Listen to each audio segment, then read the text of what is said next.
Iran America युद्ध पर बड़ा खुलासा। इजरायली रिपोर्ट ने ट्रंप के धमकियों की खोली पोल। पर्दे के पीछे चल रही गुप्त बातचीत। खामेनेई के सामने जीवन मरण का सवाल।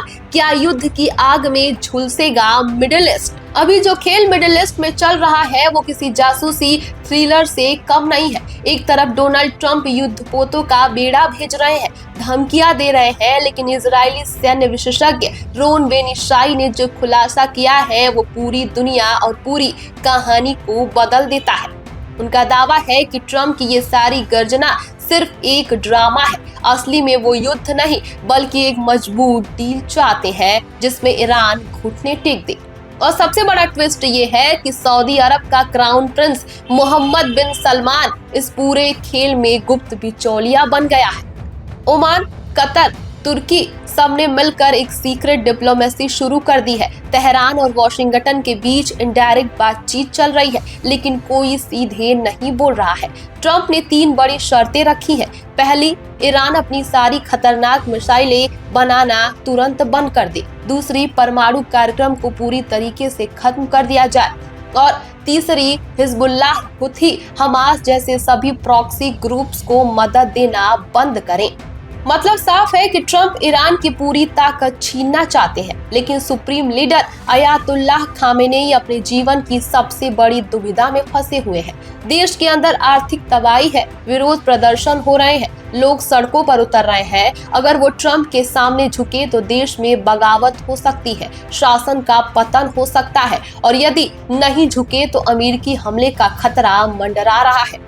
ईरान के लिए ये सिर्फ राजनीति का खेल नहीं बल्कि अपने अस्तित्व को बचाने की जंग भी बन चुकी है। इसी बीच यूरोपियन यूनियन ने एक बड़ा बम फोड़ दिया है। वो ईरान के इस्लामिक रिवोल्यूशनरी गार्ड कॉर्प्स यानी IRGC को आतंकवादी संगठन घोषित करने वाली है। ये वही फोर्स है जो हमास, हिजबुल्लाह, हुथियों को हथियार और पैसे देती है। पूरे मिडिल ईस्ट में ईरान का असली हाथ है। यूरोप का कहना है कि संगठन ने शांतिपूर्ण प्रदर्शनकारियों का दमन में 6373 लोगों को मरवाया है। अगर ये फैसला हो गया तो ईरान पर दबाव कई गुना बढ़ जाएगा। नए आर्थिक प्रतिबंध लगेंगे, लेकिन ईरान भी चुप नहीं बैठा है।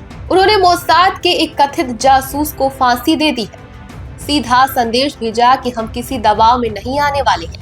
यमन के हुथियों ने फिर से शॉपिंग रूट्स को निशाना बनाने की चेतावनी दी है। लेबनान से हिजबुल्लाह, इराक से कताइब हिजबुल्लाह सब खुलकर ईरान के समर्थन में सामने आ गए हैं। ये एक पूरा प्रॉक्सी नेटवर्क है जो एक साथ वॉर कर सकता है। लेकिन सबसे बड़ी समस्या अमेरिका की है। उनके पास भले ही दुनिया के सबसे घातक हथियार हो, सबसे एडवांस मिसाइलें हो, लेकिन उन्हें ठीक से पता नहीं कि ईरान कहां और कैसे वॉर कर सकता है। परमाणु सुविधाएं जमीन पर नीचे गहराई में छिपी हैं। नेताओं के ठिकाने गुप्त है। विदेश मंत्री मार्को रूबियो ने खुद स्वीकार किया है कि अगर हमला भी करें तो इस बात की कोई गारंटी नहीं कि ईरान में सत्ता परिवर्तन हो जाएगा।